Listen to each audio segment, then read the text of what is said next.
Tua turning the ball over. The fan bases of the Steelers, Jets, Patriots, and especially the Green Bay Packers appreciate the Christmas gifts that you dropped off at the doorstep during the second half of this ball game. The Dolphins offense is broke. And Tua Tagovailoa, or Mr.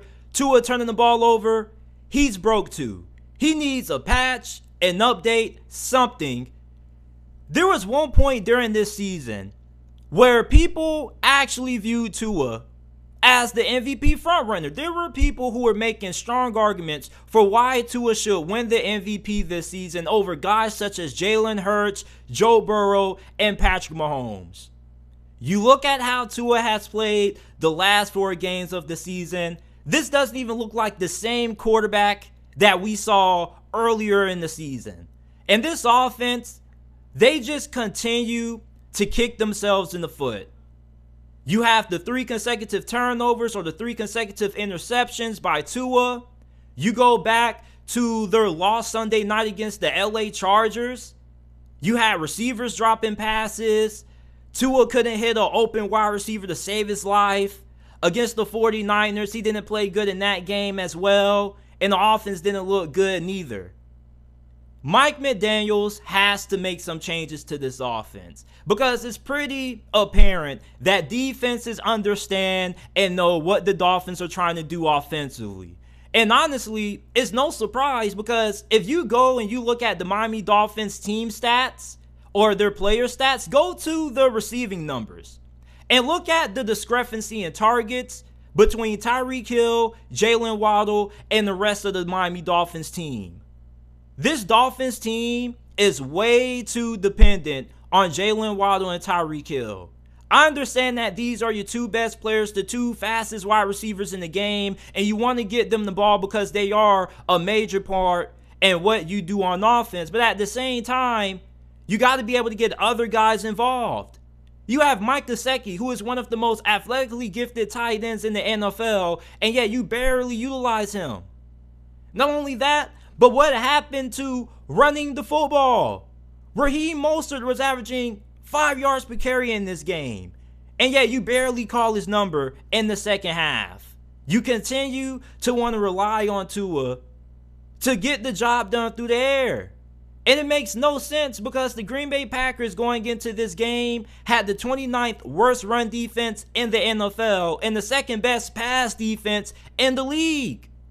So Mike McDaniel, as a play caller, I have some question to ask you. Come here, Mike McDaniel. Come here. Did you know that the Green Bay Packers had the 29th worst run defense in the NFL? Oh, you did? So you must have also knew that they had the second best pass defense in the league, right? So if you knew these things, why would you play towards the strength of the Packers defense, relying more on the passing game versus trying to exploit the weakness of their run defense? That makes no sense. And don't you come from the Kyle Shanahan tree? Don't something that most of you guys preach is running the football, wide zone? Where is that? Like, this Dolphins offense doesn't know how to play complementary football.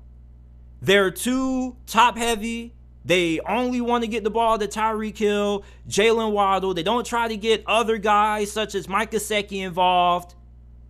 Not only that, but your defense has been playing some damn good football of late. And yet, this defense that you have only allows Green Bay to capitalize off your turnovers with field goals. And you still can't find a way to pull out this game. The Green Bay Packers deserve a lot of credit for the defensive performance that they put on display in the second half, because this defense was the majority of the reason why they were able to win this game, because they were able to help this offense out. The Miami Dolphins have to find a way to play better complementary football. At this point, if I know where the ball's going, I'm pretty sure these defensive coordinators know where the ball is going as well. This Dolphins offense, when you're able to disrupt the timing between Tua turning the ball over and these receivers, and you end up ruining the rhythm of this passing attack, this offense unravels. And it does it pretty consistently. against the 49ers. This offense, at one point, you were wondering if they had to bench Tua. But then he was able to find Tyreek Hill.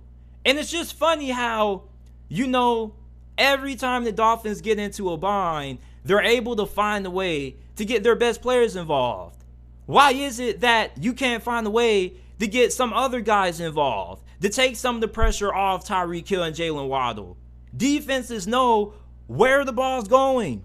They're prepared for it. They're making adjustments. They're watching the film. They have so much tape on the Miami Dolphins at this point in the season. They already know the majority of their tendencies. And you want to know why they know that? Because this is an offense that is predicated on timing. When you're knocking off the timing between Tua and these wide receivers, they have a hard time of being able to improvise. Tua isn't known as an improviser. This is somebody who has to make sure that everything is on schedule. If a receiver isn't at a certain spot at a certain time, he gets in trouble. With Tua Tagovailoa, yes, I understand that you have to build an offense around his strength. And his strength is his ability to anticipate when receivers get open and being able to get the ball to them on time accurately. But when Tua is forced to improvise or hold on to the ball longer, bad things happen. And when he can't get the ball out fast, that kind of is a big weakness of his. If he can't get the ball out quick, he has to hold on to the football for a long period of time, he ends up making bad decisions with the football. The Green Bay Packers won this game because their defense was able to frustrate and fluster these wide receivers and Tua turning the ball over. This Dolphins offense needs some major fixes. And at this point in the season, you got to play the Jets and the Patriots. And although these two teams don't have any good offenses, their defenses are good enough that they're going to be able to stay in the game with you. And their offense, if you're able to give them a couple of turnovers or two, they're going to be able to at least capitalize off a couple of them. And their defense, if they're able to hold strong, they can end up winning those games. So for the Miami Dolphins, you pretty much are in the playoffs at this point. Your playoff starts now. You got to play the Jets, Patriots to close out the year. It's playoff time. Because both of those two teams, they're fighting for that last playoff spot that you currently occupy right now at 8-7. They're 7-8. They beat you. Now it's up to them to win out and finish it, and you don't control your own destiny. The Miami Dolphins offense, this is a disaster. They're too top heavy. They don't know how to play complimentary football. And Tua, the dude just looks like he's falling off the face of the earth. Let me know what you guys think about the Miami Dolphins right now. Do you guys think they still have a chance of being able to fix their problems on offense with 2 regular season games left? Can they hold on to the last spot in the AFC playoffs?